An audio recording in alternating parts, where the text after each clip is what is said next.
Hello guys, आप सभी का मेरे यूट्यूब चैनल पर स्वागत है गाइज। तो हमने जो मॉक टेस्ट सीरीज चलाई है तो उसमें आज का हमारा टॉपिक है ईवीएस के जो मोस्ट इंपोर्टेंट 30 क्वेश्चन होंगे उनका हम सॉल्यूशन करेंगे और अपने मॉक टेस्ट की सीरीज को आगे बढ़ाएंगे। तो गाइज जो क्वेश्चन मैं आपको करा रही हूँ ये आप क्या कहते हैं सीटेट के लिए मोस्ट ज़्यादा इंपॉर्टेंट है, बहुत ही ज़्यादा इंपॉर्टेंट है, जो कि आपके आगे वाले सीटेट में आपको इसमें से क्वेश्चन जरूर मिलेंगे। अगर आप ये वीडियो को आप मिस मत कीजिएगा, प्रत्येक क्वेश्चन बहुत ही ज़्यादा इंपॉर्टेंट है और ये आपके एग्जाम पॉइंट ऑफ व्यू से बहुत ज़्यादा इंपॉर्टेंट है। ठीक है गाइज, तो चलिए हम स्टार्ट करते हैं, बढ़ाते हैं। तो इसमें हमारा पहला क्वेश्चन है कि किस राष्ट्रीय उद्यान को पूर्व में हेली राष्ट्रीय उद्यान कहा जाता था, यानी कि इनमें से वह कौन सा राष्ट्रीय उद्यान है जिसे हेली राष्ट्रीय उद्यान भी कहते हैं। तो वो है गाइस जिम कॉर्बेट राष्ट्रीय उद्यान। कौन सा? जिम कॉर्बेट राष्ट्रीय उद्यान है जो, उसे हम हेली राष्ट्रीय उद्यान भी कहते हैं। ठीक है गाइस, आगे नेक्स्ट क्वेश्चन है। और जो ये जिम कॉर्बेट उद्यान है गाइस उसको पूर्व में हेली उद्यान कहा जाता था। इस उद्यान की स्थापना यानी कि जो जिम कॉर्बेट की जो स्थापना हुई थी वो 1935 में की गई थी और 1947 में इसका नाम रामगंगा राष्ट्रीय उद्यान रखा गया। क्या रखा गया? रामगंगा राष्ट्रीय उद्यान रखा गया था। फिर आया कि 1957 में इसे जिम कॉर्बेट राष्ट्रीय उद्यान के नाम से जाना जाता है। और ये अभी वर्तमान में कहाँ पर है? तो गाइस जिम कॉर्बेट राष्ट्रीय उद्यान वर्तमान में उत्तराखंड में स्थित है। ठीक है गाइस, आगे बढ़ते हैं। नेक्स्ट क्वेश्चन है। नेक्स्ट है कि क्वाशरकोर नामक रोग जो है वो किसकी कमी से होता है? तो जो क्वाशरकोर रोग नामक रोग है गाइस वो प्रोटीन की कमी से होता है। किसकी कमी से? प्रोटीन की कमी से क्वाशरकोर रोग हो जाता है। आगे बढ़ते हैं।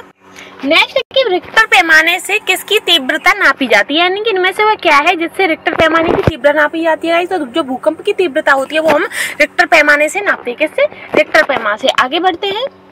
नेक्स्ट है कि वन्य प्राणी सप्ताह प्रतिवर्ष मनाया जाता है, यानी कि जो वन्य प्राणी सप्ताह है वो कब मनाया जाता है गाइस? तो वो अक्टूबर के प्रथम सप्ताह में मनाया जाता है। कब? अक्टूबर के प्रथम सप्ताह में। आगे बढ़ते हैं। नेक्स्ट है कि प्रकाश संश्लेषण की क्रिया में हरे पौधे द्वारा बाहर निकालने वाली गैस कौन सी, यानी कि जब प्रकाश संश्लेषण की क्रिया होती है तो पौधे कौन सी गैस को छोड़ते हैं?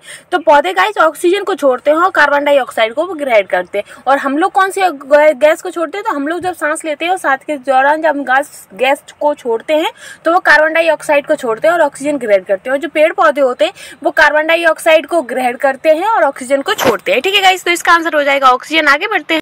नेक्स्ट है कि चावल को पॉलिश करने पर कौन सा विटामिन नष्ट हो जाता है, यानी कि जो मार्केट से जो हमें चावल मिलते हैं अच्छी क्वालिटी के बताए जाते हैं, जो उनपे चमक होती है, तो जो चावलों पर जो पॉलिश की जाती है गाइस तो उससे कौन सा चावलों का कौन सा विटामिन नष्ट हो जाता है गाइस? तो चावल को पॉलिश करने से थायमिन नामक जो विटामिन होता है वो नष्ट हो जाता है। कौन सा? थायमिन। आगे बढ़ते हैं। और थायमिन किसका सूत्र है गाइस? तो थायमिन क्या कहते हैं? B1 का रासायनिक नाम है। किसका? B1 का। ठीक है गाइस, आगे बढ़ते हैं। नेक्स्ट है कि लौंग एवं केसर पौधे के किस भाग से प्राप्त होते हैं? जब हम लौंग खाते हैं और केसर खाते हैं तो वो पौधे के किस भाग से प्राप्त होते हैं? तो वो पौधे के फूल से प्राप्त होते हैं। किससे? फूल से। तो जो लौंग होती है वो कली का रूप होती है। किसका? कली का। और जो केसर होता है वो फूल के अंदर जो परागकण होते हैं गाइस उनका रूप होता है केसर। ठीक है गाइस, तो ये हमें किससे प्राप्त होते हैं? तो ये हमें फूल से प्राप्त होते हैं। आगे बढ़ते हैं। नेक्स्ट है कि निम्न में से कौन सा उत्तराखंड का राज्य प्रतीक नहीं है? तो इनमें से वह कौन सा है जो कि उत्तराखंड का राज्य प्रतीक नहीं है? बुरांश या मोनाल या बाघ या कस्तूरी मृग। तो जो गाइस जो बाघ है वो हमारा राष्ट्रीय पशु है, तो ये उत्तराखंड का राज्य प्रतीक नहीं है। ठीक है गाइस, तो कौन सा आंसर हो जाएगा इसका? तीसरा। आगे बढ़ते हैं। नेक्स्ट है कि हमारे पर्यावरण को बचाने के लिए 3 प्रकार के आर का यूज होता है। तो वो 3 प्रकार के आर का अर्थ क्या है गाइस? तो इसका क्या अर्थ है? पुनः उपयोग, पुनः संचरण या पुनर्निर्माण, या कम उपयोग, पुनः चक्रण और पुनर्निर्माण, या कम उपयोग, पुनः चक्रण या पुनः उपयोग, या कम उपयोग, पुनः चक्रण और पुनः संरचना। तो जो हमारे 3 आर है उसका क्या यूज है गाइस? कि उसका कहाँ प्रयोग होता है? तो उसका होता है कि कम यूज करो और पुनः चक्रण करो और पुनः उपयोग करो, यानी कि हम कोई भी वस्तु का यूज करते हैं उसे हमें थोड़ा यूज करना चाहिए और जो हमने यूज किया है उसका पुनः चक्रण करना चाहिए और उसे दोबारा फिर यूज में लाना चाहिए। तो इसका आंसर क्या हो जाएगा? तीसरा। आगे बढ़ते हैं। नेक्स्ट है कि ऊर्जा का अप्रदूषकीय स्रोत है। तो इनमें से वह कौन सा है जो कि ऊर्जा का अप्रदूषकीय, यानी कि किससे ऊर्जा में क्या कहते हैं हम उससे ऊर्जा भी ग्रहण करते हैं और उससे कुछ भी प्रदूषण भी नहीं होता है। तो वो है गाइस सौर ऊर्जा। कौन सा है? सौर ऊर्जा। ये एक अप्रदूषकीय स्रोत है। ठीक है गाइस, आगे बढ़ते हैं। नेक्स्ट है कि पृथ्वी का ऊष्मायन का अर्थ है, यानी कि जो पृथ्वी का ऊष्मायन हो रहा है तो उसका अर्थ क्या है? इसे हम सरल भाषा में क्या समझेंगे? तो इसका सरल भाषा में समझेंगे कि ग्रीन हाउस गैसों द्वारा पृथ्वी के तापमान में वृद्धि। ये क्या? कि ग्रीन हाउस के द्वारा क्या कहते हैं? पृथ्वी के तापमान में वृद्धि। जो तापमान बढ़ रहा है वही हमारे पृथ्वी का ऊष्मायन का अर्थ होता है। तो इसका आंसर हो जाएगा दूसरा। आगे बढ़ते हैं। नेक्स्ट है कि कार्बन डेटिंग विधि उपयुक्त की जाती है। जो कार्बन डेटिंग विधि है गाइस वो किसमें उपयुक्त की जाती है? वस्तु की आयु ज्ञात करने में, या स्थान ज्ञात करने में, या लिपि को पहचानने में, या वस्तु की पहचान करने के लिए। तो गाइस कार्बन डेटिंग विधि से क्या कहते हैं, हम वस्तु की उम्र ज्ञात करते हैं, वस्तु की आयु पता चलती है, वस्तु जो है वो कितने साल पुरानी है या कितने वर्षों, कितने हजारों वर्षों, कितने साल पुरानी है। तो जब भी हम किसी वस्तु का उसकी उम्र ज्ञात करते हैं तो कार्बन डेटिंग विधि के द्वारा ही यूज करते हैं। ठीक है गाइस, तो इसका आंसर हो जाएगा पहला। क्या हो जाएगा? पहला। आगे बढ़ते हैं। नेक्स्ट है कि अम्लीय वर्षा से ऐतिहासिक इमारतों तथा मूर्तियों का संचारित होना कहलाता है। यानी कि जो अम्लीय वर्षा होती है उसमें जो हमारी ऐतिहासिक इमारतें हैं और मूर्तियां, जैसे कि ऐतिहासिक इमारत हमारी हो गई ताजमहल, मूर्तियां हैं जो क्या कहते हैं खुले में मूर्तियां बनाई गई हैं, तो उनका जो वो क्या कहते हैं ह्रास होता है, तो उसे क्या कहते हैं? तो उसे क्या कहते हैं? स्टोन लेप्रोसी कहते हैं, या ड्राई डिपोजिशन कहते हैं, या एरोसोल कहते हैं। तो गाइस उसे कहते हैं स्टोन लेप्रोसी। क्या? Stone leprosy. ठीक है गाइस, इसका आंसर क्या हो जाएगा? पहला। आगे बढ़ते हैं। नेक्स्ट है कि स्पर्श गंगा अभियान का मुख्य उद्देश्य। जो स्पर्श गंगा अभियान है गाइस उसका मुख्य उद्देश्य क्या है?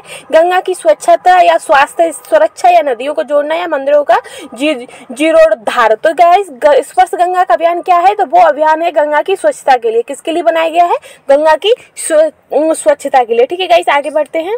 नेक्स्ट है कि मिनीमाटा रोग प्रदूषित जनित रोग है जो कि परिणाम है। जो मिनीमाटा रोग होता है तो वो किससे होता है गाइस? तो वो वायुमंडल में आर्सेनिक जमा होने के कारण फैलता है, या समुद्र में बिखरे तेल के कारण फैलता है, या औद्योगिक पारा अपशिष्ट को पानी में छोड़ने से फैलता है, या मनुष्य के कार्बनिक अपशिष्ट को पीने के पानी में छोड़ने का है। तो इनमें से वो क्या है, कौन सा कारण है जो कि क्या कहते हैं मिनीमाटा रोग प्रदूषण जनित रोग है, जो कि किससे फैलने से होता है? तो जो मिनीमाटा रोग होता है गाइस वो औद्योगिक पारा अपशिष्ट को पानी में छोड़ने से होता है, और वही पानी हम लोग घरों में यूज करते हैं जो कि हमारे क्या कहते हैं बीमार होने का और मिनीमाटा रोग से ग्रसित होने का कारण होता है। तो इसका आंसर क्या हो जाएगा? तीसरा। आगे बढ़ते हैं।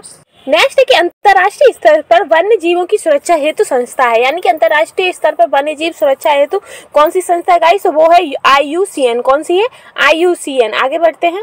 नेक्स्ट है कि भारत के किस राज्य में पानी पंचायत प्रारंभ हुई है? यानी कि वह कौन सा राज्य है जहाँ पर पानी के लिए पंचायत यानी कि पानी पंचायत का आरंभ हुआ है गाइस? तो वो कौन सा है? राजस्थान है, केरल है, या प्रदेश है?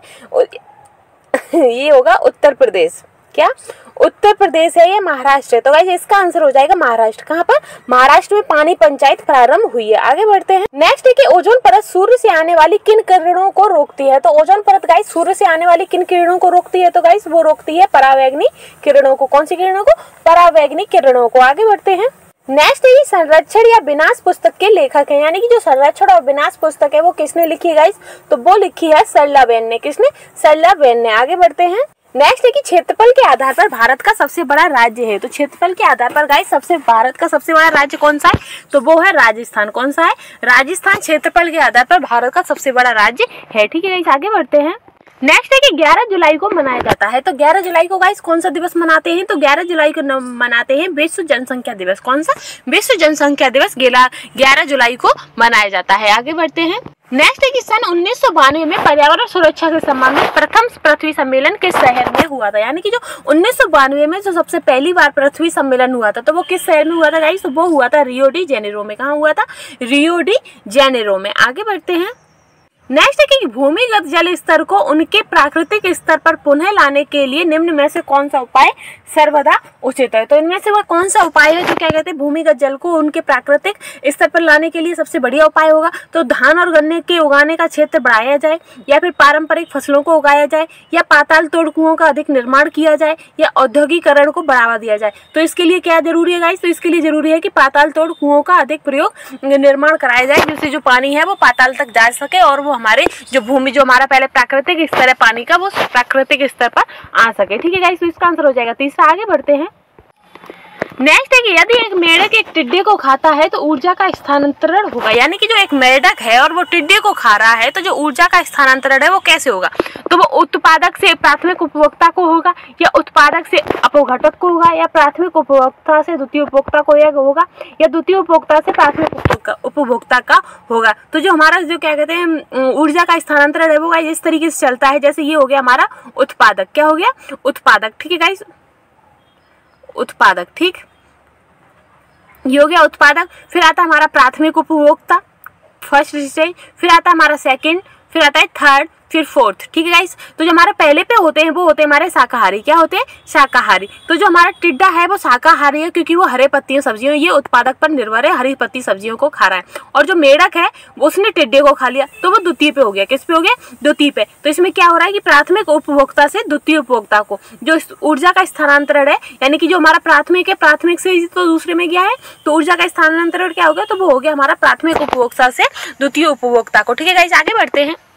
नेक्स्ट है कि निम्नलिखित को सुमेलित कीजिए, यानी कि जो रोग घरेलू उपचार, यानी कि एक साइड रोग दिए और से एक साइड दिए हैं घरेलू उपचार। तो दिया है पहला कि कटे और घाव पर क्या लगाना चाहिए, तो कटे और घाव पर क्या कहते हैं? हल्दी के चूर्ण को लगाना चाहिए। क्या? हल्दी पीसी। हम आप लोगों ने घर में भी देखा होगा कि अगर अचानक किसी के चोट लग जाती है तो वहाँ हल्दी लगा देते हैं। तो कटे हुए घाव पर क्या लगना चाहिए?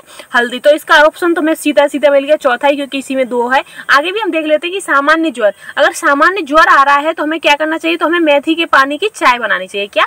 मेथी के पानी की चाय बनानी चाहिए, क्योंकि जो मेथी का पानी होता है वो क्या कहते हैं? गर्म होता है, ऊपर से उसमें कुछ ऐसे क्या कहते हैं तत्व भी होते हैं जो बुखार में हमें आराम राहत देते हैं। फिर है कि आंख की सूजन, तो आंख की सूजन के लिए क्या करना चाहिए गाइस? तो आंख की सूजन के लिए करना चाहिए कि ताजे धनियों के बीज, क्योंकि जो धनिया होते हैं और ताजे धनिया होते हैं वो होते हैं ठंडा, तो आंख की सूजन के लिए वो काफी फायदेमंद होते हैं। फिर आता है कि दांत का दर्द, तो दांत का दर्द किसके लिए यूज होता है? तो वो होता है हींग के चूर्ण से, यानी कि जो हींग का चूर्ण होता है उससे अगर हम चबाते हैं, आपने देखा होगा कि हींग जो होती है वो हम अपने पेट के हाजमे के लिए खाते हैं। तो हींग का चूर्ण जब हम चबाते हैं तो जो हमारे दांत का दर्द होता है वो हमारा काफी हद तक उसमें आराम मिल जाता है। तो इसका आंसर हो जाएगा चौथा। आगे बढ़ते हैं।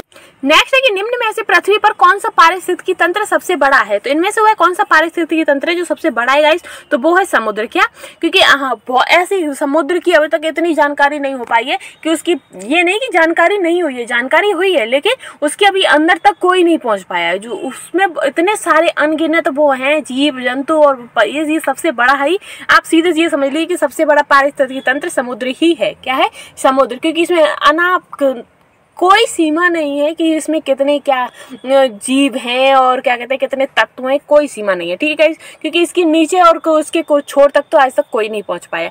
ठीक है गाइस, तो इसका आंसर हो जाएगा समुद्र। आगे बढ़ते हैं। नेक्स्ट है कि पर्यावरण एवं वन मंत्रालय भारत सरकार द्वारा पर्यावरण के क्षेत्र में दिया जाने वाला पुरस्कार है, तो इनमें से वह कौन सा पुरस्कार है जो क्या कहते हैं पर्यावरण एवं वन मंत्रालय के द्वारा दिया जाता है गाइस? तो वो है वृक्ष मित्र। कौन सा?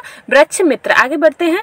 नेक्स्ट है कि निम्न में से कौन सा युग्म सुमेलित नहीं है, तो इनमें से वह कौन सा युग्म है जो कि सुमेलित नहीं है? तो पहला है कि रिंगाल इमारती लकड़ी है, तो ये गलत है। फिर है कि जट्रोफा बायोडीजल है, तो सही है। बांज चारा है, तो ये भी सही है। चीड़ लीसा है, तो ये भी सही है। तो इसका जो पहला आंसर हो जाएगा हमारा जो रिंगाल है वो इमारती लकड़ी नहीं है, तो ये वाला इसका आंसर गलत है और यही हमारा इसका सही हो जाएगा क्योंकि हमसे गलत ही पूछा गया है। आगे बढ़ते हैं। नेक्स्ट है कि निम्न में से प्रक्रियाओं का कौन सा युग्म पौधों को जंतुओं से अलग करता है, तो इनमें से वह कौन सा युग्म है जो कि पौधों को जंतुओं से अलग करता है गाइस? तो माइटोकॉन्ड्रिया तथा सेंट्रोसोम है, या श्वसन या प्रजनन है, या क्लोरोफिल या रसधानी है, या केंद्रक तथा कोशिका। तो इनमें से कौन सा जो कि युग्म पौधों को जंतुओं से अलग करता है? तो वो है क्लोरोफिल तथा रसधानी, क्योंकि जो पौधों में क्लोरोफिल होता है और जंतुओं में रसधानी, तो ये ऐसा तत्व है जिसके कारण जंतुओं और पौधों को आपस में अलग करता है। ठीक है, इस आगे बढ़ते हैं। नेक्स्ट है कि भोपाल गैस त्रासदी में डैश डैश गैस के कारण हुई थी, यानी कि जो भोपाल गैस त्रासदी थी तो वो कौन सी गैस थी जिसके कारण वो त्रासदी हुई थी गाइस? तो वो थी मिथाइल आइसोसाइनेट। कौन सी थी? Methyl isocyanate. और ये वाला क्वेश्चन तो मोस्ट इंपोर्टेंट क्वेश्चन है कि ज्यादातर तो हर एग्जाम में ही इसे पूछ लिया जाता है। ठीक है, तो ये इसका आंसर हो जाएगा चौथा। तो गाइस हमारी जो ईवीएस की जो श्रृंखला थी मॉक टेस्ट की वो हमारी यहीं समाप्त होती है। अगर आपको मेरे द्वारा पढ़ाई हुआ समझ आता है और अच्छा लगता है तो प्लीज मेरे चैनल को लाइक शेयर एंड सब्सक्राइब कर दीजिएगा। Thank you.